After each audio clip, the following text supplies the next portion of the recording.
You know, a lot of people out there are looking for an easy answer to the problems that we know are there today in our world. I don't have an easy answer. I don't have an easy solution. The economy is imploding. We're looking at $111 per barrel of oil. Where do you think that's going to send the cost of food? We got a lot of people literally circling the wagon like a hamster in the wheel, talking about the problems, spending their entire lives in front of a box, in front of a computer. The very thing, the internet that is, the platform that could collapse if we have an economic fallout in on its own footprint, just like WTC number 7.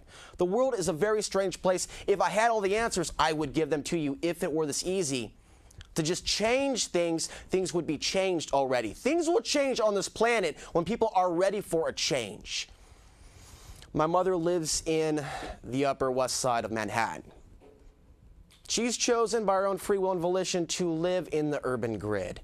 I'm very concerned about my mother. I'm concerned about my father who lives in the D.C. metropolitan area. But you can only share the information that you have to share. There's a point that you realize you have to step back and let people make their own decisions.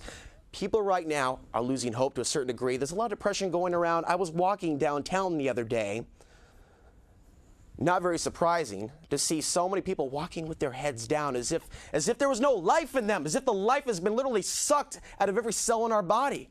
I mean, what's going on? What's going on with you? What's going on with me? What's going on with this world? And I know that insanity is the process of doing the same thing over and over and over again and expecting different results. We can't continue to try to take on this quote-unquote elite with the same tactics that we've been using for years and years and years. When people talk about solutions, you have to be ready for what those solutions are. To disconnect from the matrix, to say goodbye to this control grid, is to say goodbye to all your trinkets and bubbles and things you depend on to get by in life. For this world to truly change, to prevent mass starvation and economic fallout, when at that point you'll see the importation of Chinese kamut berries and rice will be cut off. We have to be prepared if we are going to stay alive and take care of our family. To grow food, to work with one another, to actually learn what it means to be civically responsible in our own communities, in our own neighborhoods.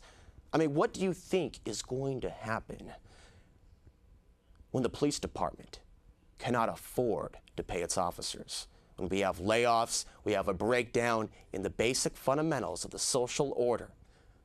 That will be a catastrophe. How are you prepared to feed your family?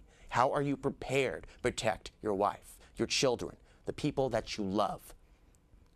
This is not some rant about getting the guns and getting the farm. A lot of us won't have that option. And time and money are two things that we independently and collectively as a nation are running out of. People expect that you must have this crystal clear solution, a way to be the leader for everybody, and I think that's part of the problem. In our own communities, we have to be responsible. We have to be prepared to engage our neighbors in dialogue and a fallout. Most of all, for the safety of our women and children, we have to be prepared to police our own streets without getting caught up in some militia movement or vigilante psychology, where we ourselves are also living in terror and paranoia, wondering who the enemy is. I do believe before all of this is finished that each one of us will be tested on some level or another. How strong is your spirit psychologically as you face the news about your economy imploding around you, as you witness your career falling apart around you, as you witness more and more money, zeros and ones, being deducted for a wide variety of reasons from your checking account? Who are you really? Where are you? What is your true value? When you become stripped of all that you own and all that you have, that is the moment when you can realize the true value, the true currency that you have is your focus, your intention, your passion, your time. Once we begin to incrementally disconnect from the Federal Reserve banking establishment privately founded in the year 1913, is the sooner we can reclaim our own freedom.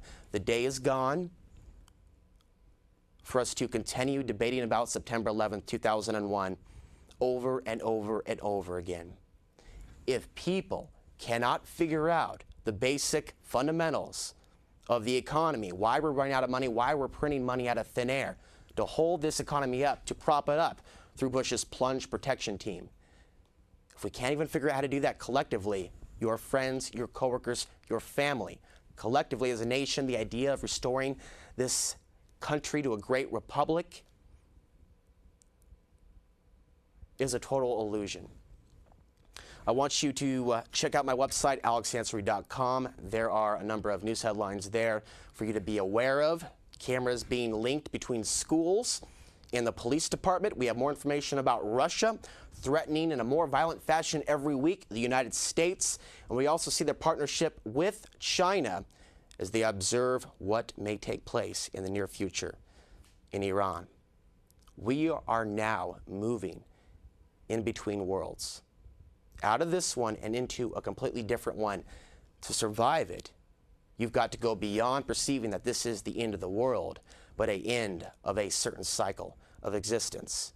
When you get to that point where you can face yourself in the mirror, you do have a fighting chance.